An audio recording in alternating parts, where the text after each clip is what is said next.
Fie vreme bună, fie vreme rea, spre orele 5 seara am obiceiul să mă plimb la Palais Royal.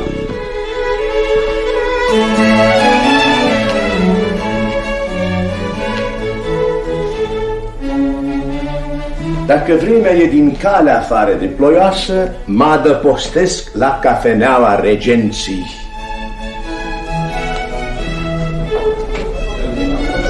Bună seara, domnule Diderot. Bună seara, domnule Diderot. Bună seara, bună seara. Îmi place să mă uit cum se joacă șah. Nicăieri în lume șahul nu se joacă mai bine decât la cafeneaua Regenții. Eram aici, într-o după-amiază, privind cu nesas, când s-a apropiat de mine unul dintre cele mai ciudate personaje din Paris, din orașul ăsta în care Dumnezeu a lăsat destule. Asemenea original mie nu-mi plac. Alții și fac cunoștințe apropiate, ba chiar prieteni.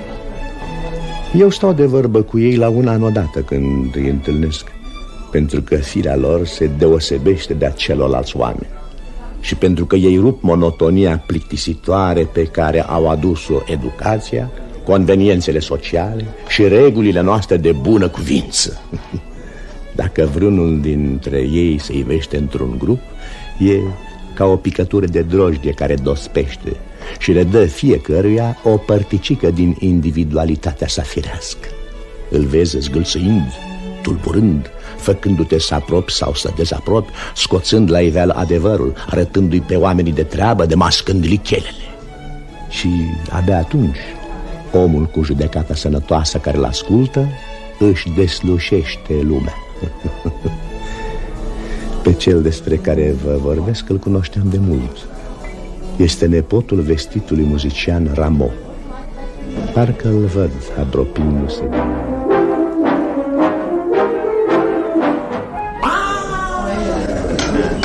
Iată-te și pe dumneata, domnule Diderot. Dar ce cauți aici în ceata asta de trântori? Oare-ți pierzi și dumneata vremea jucând șah? Nici gând, dar când n-am altceva mai bun de făcut, îmi place să mă distrez o clipă uitându-mă la cei care joacă bine. Dar să lăsăm asta. Nu te-am văzut de o veșnicie. Nu mă gândesc la dumneata când nu te văd, dar îmi face totdeauna plăcere să te întâlnesc. Ce ai mai făcut? Ce faci și dumneata, și eu, și alții. Adică bine, rău și nimic. Și apoi mi-a fost foame și am mâncat când am avut prilejul. După ce am mâncat, mi s-a făcut sete și am băut câteodată. Între timp, mi-a crescut barba. Și după ce a crescut, am ras-o. Rău ai făcut. Barba e singurul lucru care îți lipsește ca să fii un înțelept. Cu sănătatea cum mă mai duci? De obicei o duc bine. Astăzi însă nu prea mă simt în apele mele. Dar ce ți s-a întâmplat? Totdeauna ai ținut nițeluși la mine, fiindcă sunt un băiat bun, pe care în fond îl disprețuiești, care te distrează. Nimic mai adevărat. De aceea am să-ți povestesc. Știi că sunt un nepriceput, un prost, un nebun, un neobrăzat, un leneș, ceea ce noi burghezii numim o haimana patentată, un potlogar, un mâncău. Ce panegiric! În întregime adevărat. Trebuie să recunoști cu voia dumitale că niciun cuvânt nu-i de prisos în el. Nu mă cunoaște nimeni mai bine decât mă cunosc eu. Și încă nu spun tot. N-am să te contrazic deloc, fiindcă nu vreau să te supăr. E bine, îmi duceam zilele pe lângă niște oameni care mă plăceau tocmai fiindcă sunt înzestrat din belșug cu toate aceste însușiri. A ciudat lucru. Crezusem până acum că oamenii își ascund însușirile astea față de ei înșiși sau și le iartă și că le disprețuiesc atunci când le văd la alții. Oamenii despre care vreau să-ți vorbești eu să cântărească mai bine lucrurile și firii mele îi mergea de minune lângă ei. Mă țineau ca în vată, mă sărbătoreau, nu se puteau lipsi o clipă de mine fără să le pară rău. Eram micuțul lor Rameau, nebunul lor Rameau, neobrăzatul, nepriceputul, leneșul, mâncăul, bufonul, neatângul. Și nu exista niciunul printre epitetele acestea care să nu fie adus un zâmbet, o mângâiere, o bătaie pe umăr și o bucățică bună în farfurie. Și ce mai dăruleți îmi picau. Dar javră păcătoasă, cum mă știi, am pierdut totul. Am pierdut totul, fiindcă am avut judecata sănătoasă odată, o singură dată în viață. dacă mi se va mai întâmpla vreodată. Dar despre ce e vorba? Despre o prostie de neasemuit, de neînțeles, de neiertat. Și care e prostia asta? Ramo, pentru asta te angajaseră. E o negiobie să ai un pic de bun gust, un pic de inteligență, un pic de judecată. Așa m-au luat de umeri, m-au condus la ușă și mi-au spus: secătură, șterge-o, să nu mai apar pe aici deloc. Ia uitați-vă la el, vrea să aibă bun simț și judecată. Păi însușiri de-astea avem și noi, șterge-o. Și nu vă puteți oare împăca? Greșeala pe care ai făcut-o e chiar atât de gravă. Dacă aș fi în locul dumitale, m-aș duce la oamenii aceia. Le-ești mai necesare decât îți închipui. Sunt sigur că acum când nu-i mai fac să râdă, se plictisesc câinește. Așadar m-aș duce să-i caut. Nu le-aș da răgaz să mă uite și să se întoarcă spre vreo distracție mai covincioasă, fiindcă nu se știe ce se poate întâmpla. De așa ceva nu mă tem. Nu o să se întâmple niciodată. Oricât ai fi de neîntrecut, un altul te-ar putea înlocui. Cu greu. Să zicem, în locul dumitale totuși m-aș duce, cu mutra asta deznădăjduită, cu ochii rătăciți, cu gulerul descheiat, cu părul vâlvoi, în starea tragică în care te găsești. M-aș arunca la picioarele divinității, mi-aș lipi fața de țărână și fără să mă ridic, i-aș spune cu voce stinsă și suspinătoare: iartă-mă, Doamnă, iartă-mă, sunt un nemernic și un mișel. A fost o clipă nenorocită, fiindcă știți foarte bine că nu sunt făcut să am o judecată sănătoasă și vă făgăduiesc că nu voi avea-o niciodată cât voi trăi. Da, sigur, ai dreptate. Așa ar fi cel mai bine. Totuși să mă umilesc în fața unei maimuțe, să cer îndurare la picioarele unei mici paiațe pe care o urmăresc fără regaz fluierăturile spectatorilor. Eu, Rameau, fiul domnului Rameau, spițerul din Dijon, care e un om cum se cade și care nu și-a îndoit niciodată genunchi înainte nimănui. Eu, Rameau, nepotul celui numit Marele Rameau. Eu care am compus bucăți pentru clavecin, necântate de nimeni, dar singurele bucăți care vor trece în posteritate și vor fi cântate. Eu, în sfârșit, să mă duc. Ei bine, domnule, află că mi-e cu neputință. Simt aici ceva care se împotrivește și îmi spune: Rameau, n-ai să faci una ca asta. Nu știu, probabil că există o oarecare demnitate legată de natura omului pe care nimic nu poate înăbuși. Demnitatea asta se trezește așa din senin, fiindcă sunt zile în care nu mi-ar păsa deloc, oricât aș fi de josnic. Dacă nu-ți place cale pe care ți-o arăt, atunci ai curajul să fii cerșetor. E foarte greu să fii cerșetor când există atâția neghiobi înstăriți pe socoteala cărora se poate trăi. Și apoi sila de tine însuți este de nesuferit. Oare dumneata cunoști simțământul acesta? Dacă îl cunosc, de câte ori mi-am spus: cum, Rameau, există 10.000 de mese bune în Paris, cu câte 15 sau 20 de tacâmuri fiecare, și printre toate aceste tacâmuri nu e nici unul pentru tine. Există pungi pline din care curge aur în dreapta și în stânga și ție nu-ți pică un gologan. Atâția deștepți mărunți și fără talent, fără merite, atâția tipi lipsiți de farmec, atâția intriganți josnici sunt îmbrăcați ca lumea și tu să umbli gol. Tu să fii atât de neghiob. Oare nu știi să lingușești ca oricare altul? N-ai putea să minți, să juri, să calci jurămintele, să făgăduiești, să-ți ții sau nu cuvântul ca oricare altul.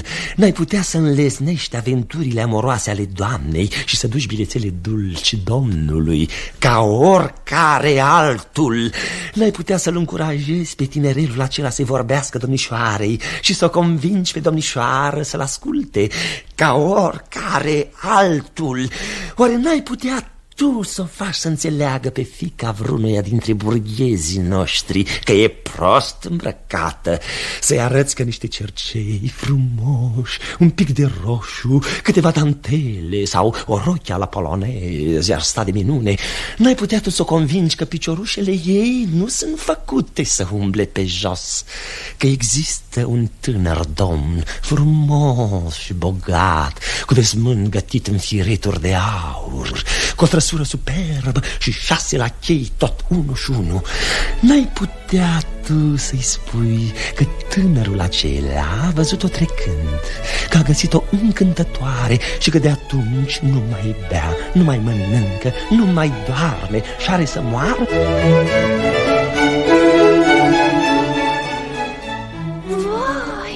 Dar ce o să zică tăticu? Tăticu, la început o să se supere, nițel. Și mămica, ea care îmi spunea într-una să fiu fată cu minte și mă învăța că nu există nimic de preț pe lumea asta în afară de cinste. Vorbe învechite care n-au nicio noimă. Vai, și duhovnicul meu? Nu o să-l mai vezi. Sau dacă tot o să-ți vină chef să te duci să-i povestești distracțiile dumitale, o să te coste câteva livre de zahăr și de cafea. Nu, nici nu știi cât e de neîngăduitor.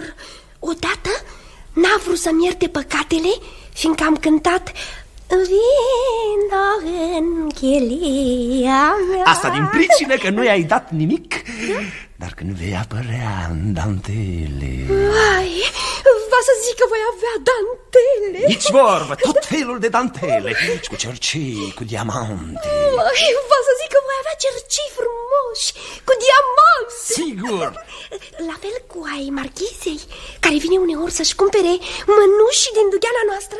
Tocmai, când vei apărea într-o trăsură frumoasă, cu caisuri rotați, cu 2 lachei grozavi, cu un negru mic și cu alergătorul dinainte, când vei apărea fardată, cu beniuri, cu o trenă lungă. La bal? La bal, la operă, la teatru. Ce ai în mână? Nimic. Ba, mi se pare că ai ceva. Am un bilet. Pentru cine? Pentru dumneata, dacă ai fi cât de cât curioasă. Curioasă? Vai, dar sunt foarte curioasă. Haide. O întâlnire? Nu, e cu neputință. Poate când te duci la biserică. Nu, mama merge întotdeauna cu mine. Dar dacă ar veni el aici mai de dimineață, eu mă trezesc prima și sunt la târghea înaintea celorlalți, știi?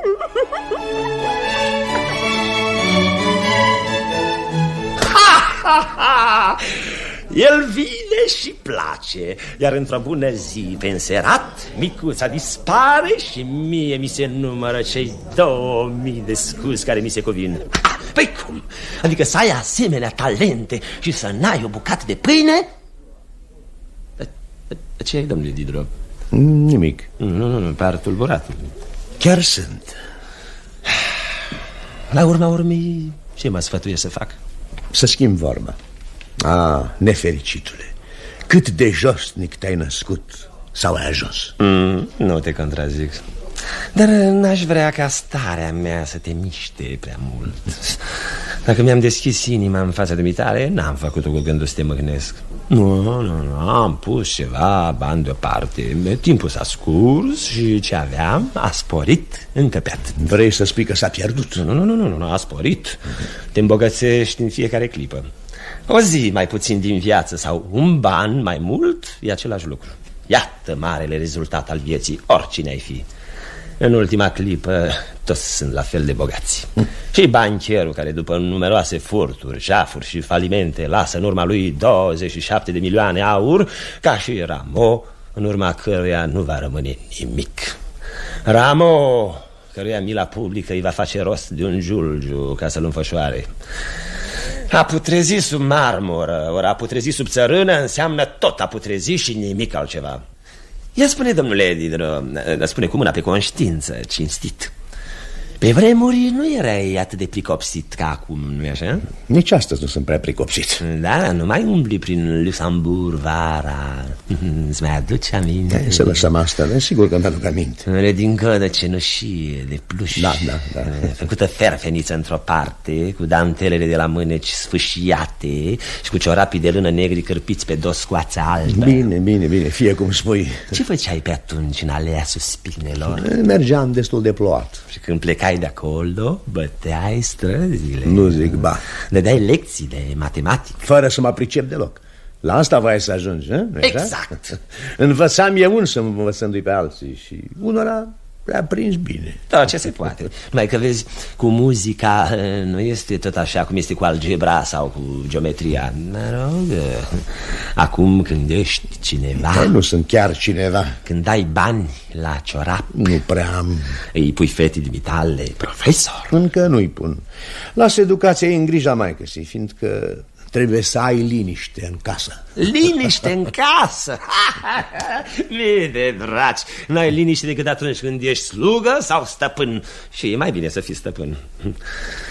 Câți ani are fata dumitare? Să zicem că are 8 ani. 8 ani? De 4 ani trebuia să-i pui degetele pe clape. Să zicem că n-am vrut să încarc programul cu un studiu care îi cere atâta vreme și îi folosește atât de puțin. Și cam ce-i să înveți dacă nu te superi? Dacă am să pot, am să învăț să judece drept. E un lucru pe care îl știu puțin bărbați și încă și mai puține femei. Cum adică? Nu înveți nici dansul? Învăț doar atât cât îi trebuie ca să știe să facă o reverență, să aibă o ținută cuvincioasă, să se prezinte în lume și să umble frumos. Și nu înveți nici cântul? Atâta doar cât îi trebuie ca să pronunțe bine. Și nici muzica? Dacă aș găsi un bun profesor de armonie, aș încredința-o bucuros 2 ore pe zi, timp de 1 an sau 2, nu mai mult. Și ce pui în locul obiectelor de bază pe care le suprimi? Pun gramatică, mitologie, istorie, geografie, puțin desen și mai multă morală. Ce ușor mi-ar fi să-ți dovedesc cât de nefolositoare sunt toate cunoștințele astea într-o lume ca a noastră. Și nu numai nefolositoare, periculoase chiar. Dar deocamdată mă mulțumesc cu o întrebare. Nu cumva o să aibă nevoie de un profesor 2? Fără îndoială. Aha, iată-ne din nou aici. Și sper că profesorii ăștia o să cunoască gramatica, mitologia, istoria, geografia și morala din care vor da lecții? Mofturi, maestre, mofturi, dragă maestre. Dacă ei ar ști din toate astea atât cât să învețe pe alții, n-ar mai da lecții deloc. De ce nu? Pentru că ar fi trebuit să-și petreacă toată viața studiindu-le. Trebuie să pătrunzi adânc în artă sau în știință ca să știi bine primele noțiuni. Nebunule, că ești nebun delegat. Cum se face că în capul tău scrântițe găsesc idei atât de juste, învălmășite cu atâtea țâcâneli? Dracu știe, vin așa la întâmplare și rămân acolo. Oricum, atunci când nu știi tot, nu știi nimic cum trebuie. Dar la ce te gândești? Mă gândesc că tot ce mi-ai spus pare adevăr la prima vedere, dar e lipsit de trăinicie. Da, să lăsăm asta. Și spui că ai dat lecții de acompaniament și de compoziție? Da. Și nu cunoști deloc nici una, nici alta? Nu, pe cinstea mea. Ba, încă în privința asta alții stăteau și mai rău decât mine. Cei care și închipuiau că știu ceva. Eu cel puțin nu stricam nici mintea și nici mâinile copiilor.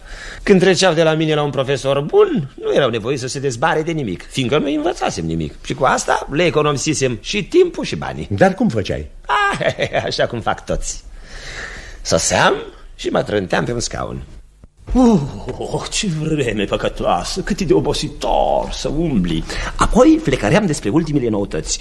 Doamna Lumière trebuie să joace un rol de vestală într-o operă nouă, dar e însărcinată pentru a 2-a oară. Nu se știe cine o va înlocui. Domnișoara Arnoul l-a parasit pe micul ei Conte. Se spune că e în vorbă cu Berto. La ultimul concert dat de amatori era o italiancă despre care pot spune că avea o voce de înger. E cineva previu ăsta. Trebuie să-l vedeți în Mercur Galant. Scena cu ghicitoare de neprețuit. Hai, domnișoară, luați-vă cartea.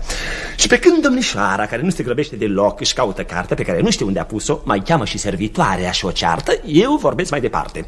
Se vorbește despre un maritiș cum nu se poate mai caragios. Acela al domnișoarei, cum o cheamă? Fetișcana aceea pe care o întreținea ăla care a făcut vreo 2-3 copii. Aceea care fusese întreținută de atâția alții. Vai, Ramon, vorbești prostii, e cu neputință. Nu vorbesc deloc prostii, domnișoară. Se spune chiar că s-a și măritat. Se aude că ar fi murit Voltaire. Cu atât mai bine. Dar de ce cu atât mai bine? Fiindcă iar o să ne facă vreo năzbâtie. De obicei moare cu 2 săptămâni înainte de a le face. Ha, ha, ha, ha. Ce să-ți mai spun, domnule Diderot? Dădeam drumul câtorva lucruri mai de ochiate aduse de prin casele pe unde fusese, pentru că noi toți suntem mari răspânditori de știri. Făceam pe nebunul, ei mă ascultau, râdeau și strigau: vai, vai, vai, cât de încântător! În sfârșit, domnișoara se așeza la clavecin, în timp ce maică-sa îmi făcea un semn de aprobare. Merge binișor, domnule Rameau, nu? N-ar fi nevoie decât să vrea. Dar nu vrea. Îi place mai mult să-și pierde vremea pălăvrăgind, dichizindu-se, alergând sau făcând mai știu ce. Uite, dumneata nici n-a pus bine să pleci, că ea și închide cartea ca să nu mai deschide decât atunci când vii din nou. Și nu te jenești deloc. E bine, domnule Diderot, fiindcă totuși trebuia să fac și eu ceva, îi luam mâinile domnișoarei și le așezam altfel. Sol, sol, sol, sol. E un sol, domnișoară. Maică-sa se supăra. Nu mai ai ureche deloc? Uite, eu care nu stau lângă clavecin și nu-ți văd cartea, tot simt că trebuie să fie un sold. Tare-ți mai necăjești, profesorul. Nu pricep cum poate fi atât de răbdător. Nu rețin nimic din ce-ți spun. Nu faci măcar un pas înainte. Iertați-mă, doamnă, iertați-mă. Într-adevăr, ar putea merge mult mai bine dacă domnișoara ar vrea, dacă ar studia puțin, dar și așa merge destul de bine.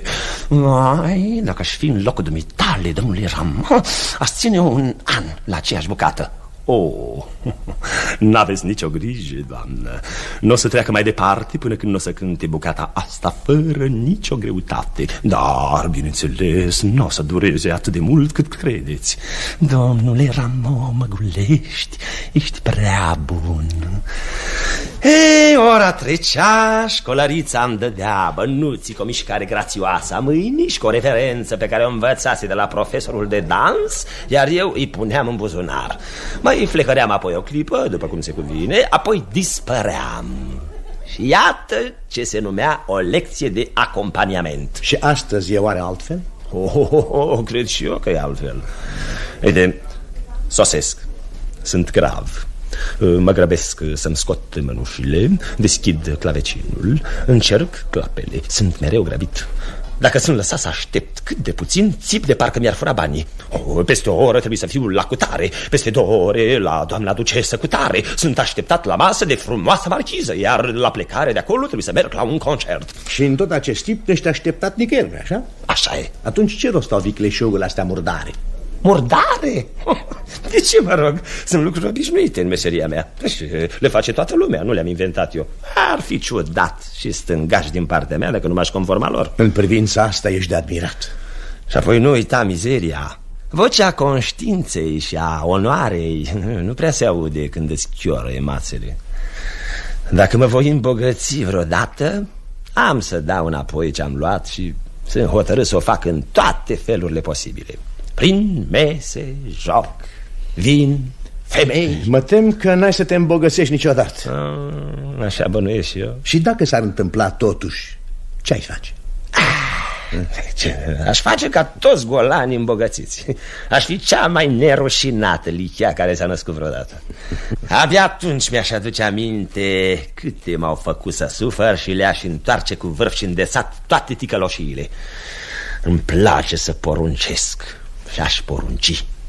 Îmi place să fiu lăudat și aș fi lăudat.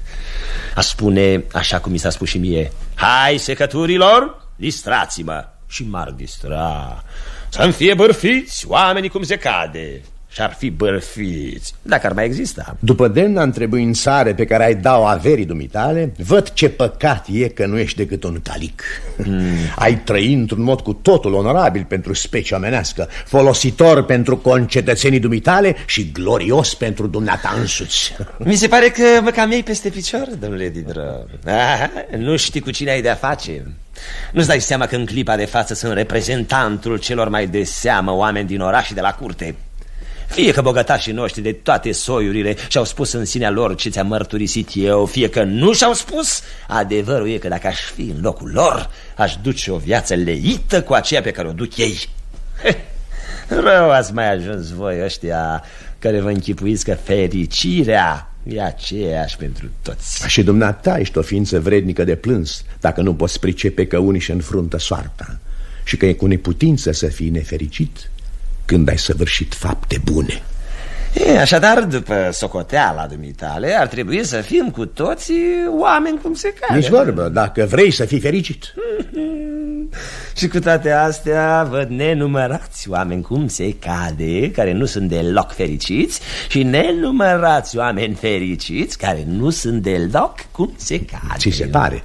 Dar de ce nu mă întreb dumneata unde o să mănânc diseară numai pentru că am avut o clipă judecata sănătoasă și pentru că am fost o clipă sincer? Nu, ci fiindcă n-ai fost totdeauna așa și fiindcă n-ai simțit din vreme că mai întâi de toate trebuie să-ți cauți mijloace de trai nelegate de slugărnici. Legate sau nelegate, ale mele sunt măcar cele mai comode. Și cele mai nesigure și mai puțin cinstite. Dar se potrivesc cel mai bine firii mele de trântor, de neghiob, de secătură. Nu te contrazic. Domnule Didro, în ochii dumitale sunt o ființă pe de-a întregul mărșavă și cu totul de disprețuit, nu? La fel mă văd și eu uneori. Bineînțeles, nu prea des. De cele mai multe ori însă mă felicit în loc să mă dojenesc pentru viciile mele. Sigur, dumneata cu disprețul pe care l-ai, sigur, ești mai statornic. Da, așa e. Dar de ce mi-arăți toată mărșăvia dumitale? Mai întâi pentru că o cunoști în bună măsură. Și apoi fiindcă vedeam că am mai mult de câștigat decât de pierdut dacă îți mărturisesc totul. Și cum asta, mă rog? Dacă are vreo importanță să fii măreț în vreun domeniu oarecare, apoi în rău e neapărat nevoie de măreție. Peste un pungaș oarecare scuipi, dar pentru un mare criminal nu se poate să n-ai un fel de respect. Curajul lui te uimește, cruzimea lui te înfioară. Da, în orice lucru trebuie să prețuim unitatea caracterului. Numai că dumneata n-ai încă această unitate a caracterului vrednică de stimă. Dacă aș fi avut eu talentele dumitale. Hai să lăsăm în pace talentele mele și să ne întoarcem la ale dumitale. Dacă aș fi știut să mă exprim ca dumneata. Da, eu abia dacă am un biet ciripit caragios, pe jumătate de om bine crescut, jumătate de teșghetar. Eu nu vorbesc frumos. Nu mă pricep decât să spun adevărul și asta, după cum o știi, nu merge întotdeauna. Dar nu pentru a spune adevărul, ci dimpotrivă, pentru a minți cum trebuie îți răvnesc talentul. Să mă văr sub pielea femeilor. Toate astea le știi de 1000 de ori mai bine decât mine. N-aș fi demn nici măcar să-ți fiu învățăcel. Câte mari însușiri pierdute, câte însușiri de al căror preț habar n-ai. Dar eu mi-am ales altă cale. În lumea asta nimic nu-i statornic. Astăzi ești pe culme, mâine noroi. Nemână împrejurări blestemate și nemână al dracului de prost. Cu orice s-ar îndeletnici omul, tot de la natură e menit. Natura face niște boroboațe destul de ciudate. Cum? Unii sunt sătui până în gât de toate bunătățile, pe când alții cu un stomac săcâitor, ca și ei, cu o foame nestinsă și mereu vie, ca și ei, n-au nici ce să pună în gură. Și cel mai afurisit lucru este ținuta pe care nevoia ne silește să o avem. Omul nevoiaș nu merge ca oricare altul, ci sare, se cațără, se încolăcește, se târăște, își duce viața luând și executând poziții. Mă uit în jurul meu, îmi iau pozițiile mele sau mă distrez privind pozițiile pe care le iau alții. După câte ți-ai putut da seama, sunt un mim cum nu se poate mai bun. După socotilele pe care le faci, sunt nenumărate pușlamale în lumea asta. Nu cunosc niciun om care să nu știe câțiva pași din dansul dumitale. Ai dreptate. În tot regatul nu umblă decât un singur om, suveranul. Toți ceilalți iau poziții. Suveranul? Și despre el ar fi câte ceva de spus. Crezi oare că regele nu găsește din când în când prin preajmă câte un picioruș, câte un coculeț sau câte un năsuc care să-l pună să facă puțină pantomimă? Oricine când are nevoie de altul se află la strâmtoare și ia poziție. Regele ia poziție în fața amantei sale și în fața lui Dumnezeu.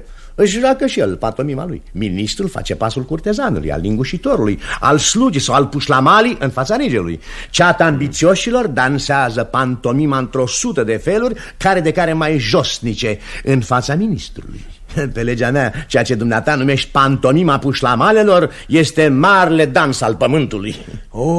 Asta mă consolează. Dar să știi că tot există un om scutit de pantomimă. E filozoful care nu are și nu cere nimic. Da?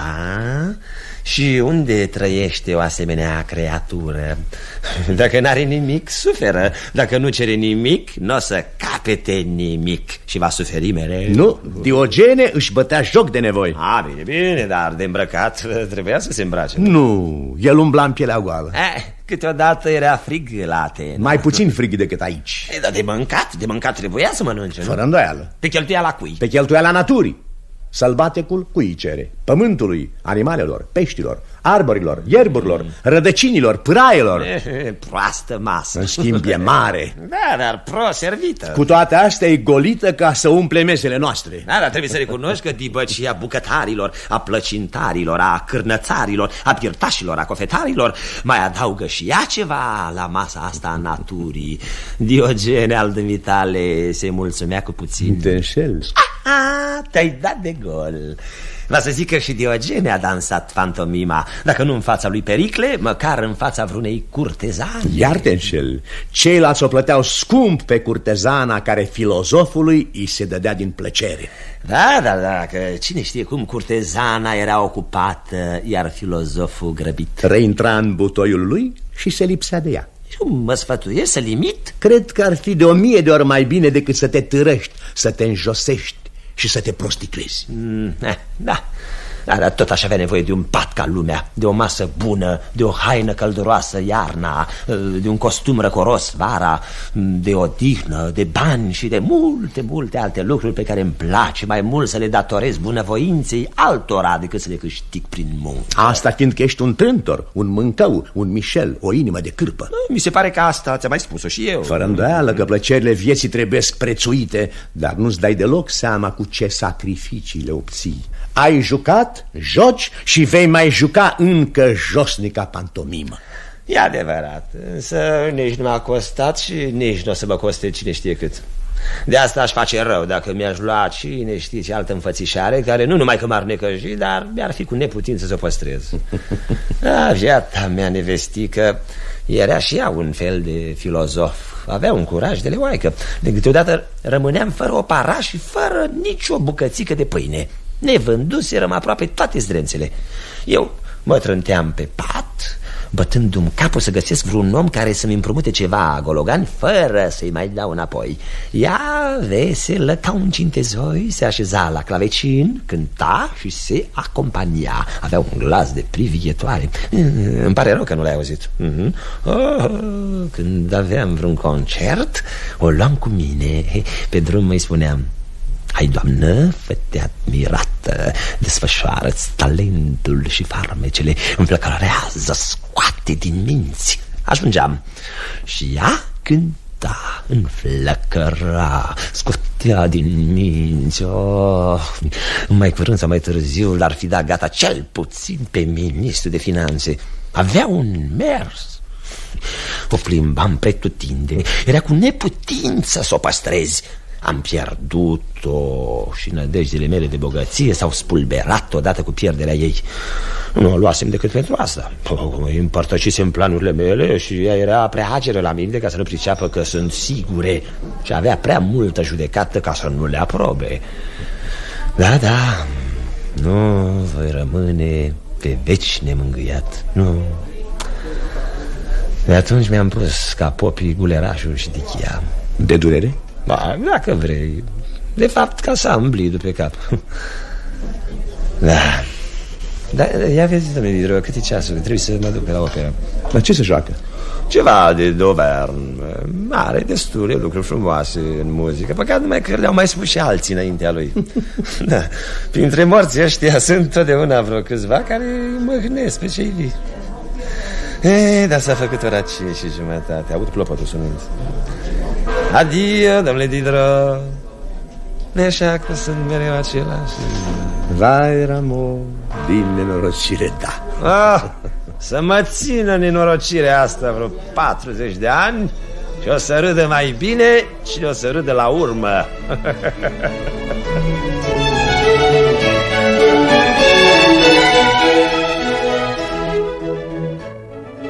Ați ascultat Nepotul lui Rameau, de Denis Diderot, traducere de Gelu Naum, adaptare radiofonică de Valentin Lipati. Au interpretat Fori Eterle, artist emerit, Gheorghe Dinică și Coca Andronescu.